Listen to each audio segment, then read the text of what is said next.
नई दिल्ली में आयोजित सीमांत जिला पुलिस अधीक्षक सम्मेलन 2026 में केंद्रीय गृह मंत्री अमित शाह ने स्पष्ट किया कि इस सम्मेलन से समग्र सीमा सुरक्षा के दृष्टिकोण को एक संस्थागत स्वरूप मिला है।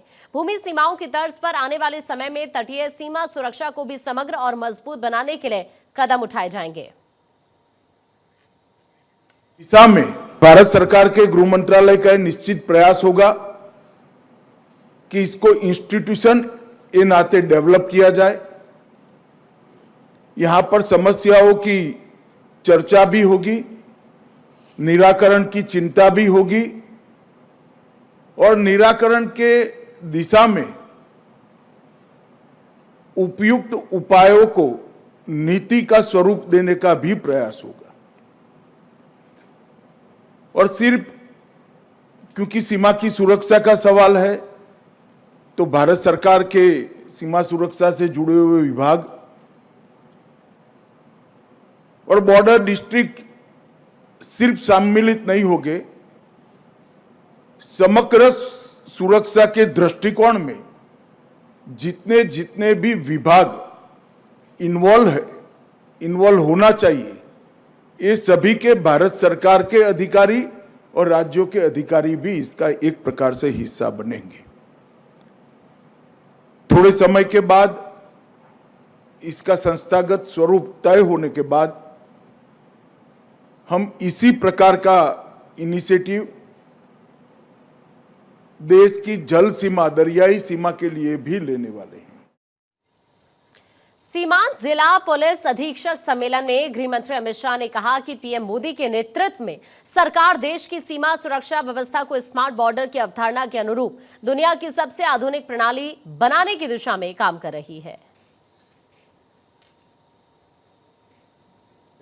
सीमा सुरक्षा और टेक्नोलॉजी, हमने स्मार्ट बॉर्डर का जो कंसेप्ट लिया है, इसके अंदर ढेर सारी चीजें ली है हमने, जिसमें एंटी ड्रोन सिस्टम भी है, जिसके अंदर रडार भी है, हाई रेजोल्यूशन कैमरास भी है, घुसपैठ रोकने के लिए चेतावनी देने का तंत्र भी है, कई प्रकार की व्यवस्था है। विश्व की सबसे आधुनिक बॉर्डर सुरक्षा ग्रिड हम आने वाले समय में स्मार्ट बॉर्डर प्रोजेक्ट के तहत एस्टैब्लिश करना चाहते हैं। वहीं सीमांत जिला पुलिस अधीक्षक सम्मेलन में गृह मंत्री ने कहा कि मोदी सरकार संबद्ध सीमा रक्षक बल, राज्य और जिला प्रशासन, भारत सरकार के संबंधित हितधारक और स्थानीय नागरिकों के परस्पर जुड़ाव के साथ एक मजबूत चतुष्कोणीय सुरक्षा ग्रिड का निर्माण कर रही है। मैं चतुष्कोणीय सुरक्षा दृष्टिकोण कहता हूं, उसमें 4 लिंब बनाए हैं। एक सीमा रक्षक बल, जिस सीमा पर जो बल होगा वो, राज्य और जिला प्रशासन, जिसने एंक्रोचमेंट, अवैध एंक्रोचमेंट से लेकर सारी गतिविधियों को देखना है, जनसांख्यिकी के बदलाव को भी स्टडी करना है और विकास के काम को बॉर्डर के पहले गांव तक पहुंचाना है।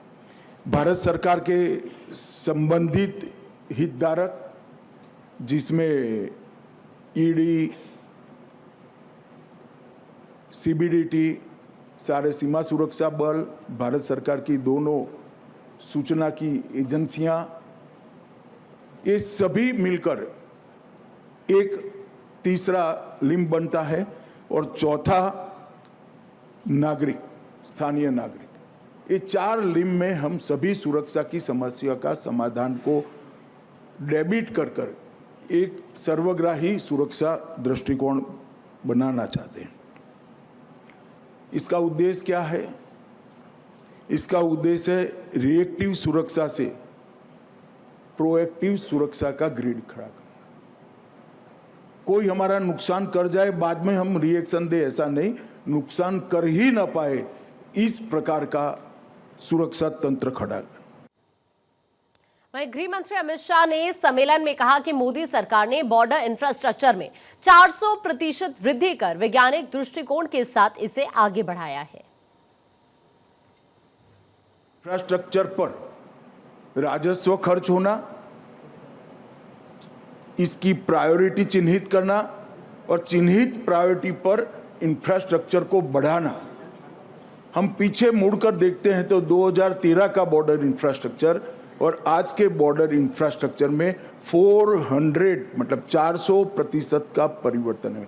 मैं आंकड़े देना नहीं चाहता, बहुत लंबी बात है, मगर एक वैज्ञानिक दृष्टिकोण के साथ बॉर्डर सुरक्षा की पहली जो रिक्वायरमेंट थी, बॉर्डर के इंफ्रास्ट्रक्चर को मजबूत करना, इसको सरकार ने बहुत अच्छे तरीके से किया है।